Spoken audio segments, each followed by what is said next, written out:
The blind man was sitting in the corner while Jesus was on his way to Jericho. And he was shouting, Jesus Christ of Nazareth, Son of David, have mercy on me.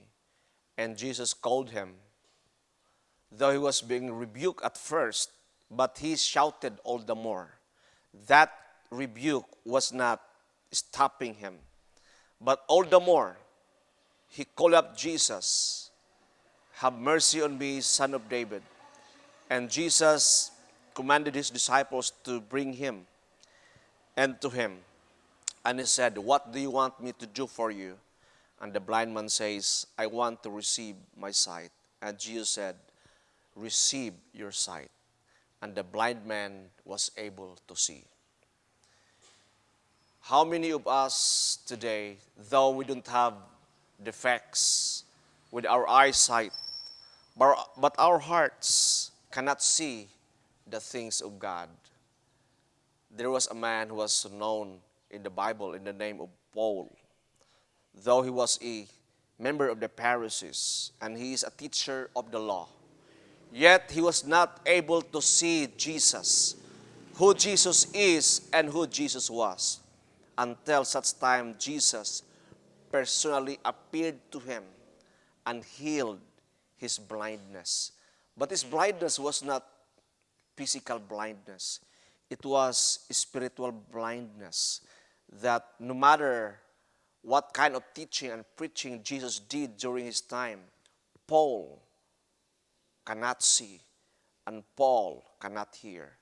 Then Jesus healed his spiritual blindness and he began to follow Jesus. The same with the man when Jesus was the two men after his resurrection, they were on their way to Emmaus. And Jesus appeared to them. Though this man was member of, I would say, the circle of Jesus. And they knew Jesus personally. And I believe that they were able to see and touch Jesus. But when Jesus appeared to them, as if they were blind, and they were not able to see and recognize who he was. Until such time, Jesus took the bread and broke it. And when that bread that Jesus blessed touches to their mouth, their eyes were opened. And they went back to Jerusalem and shouting and rejoicing, telling the apostles that we saw and see the Messiah, the Master. He was with us. Brothers and sisters, there are lots of people in this world who can see things 20/20. They don't have any defects with their eyes, but their hearts were blind. Let us therefore ask Jesus, Lord, open the blindness of my heart, that I may see, that I may hear your word. And you know what happened?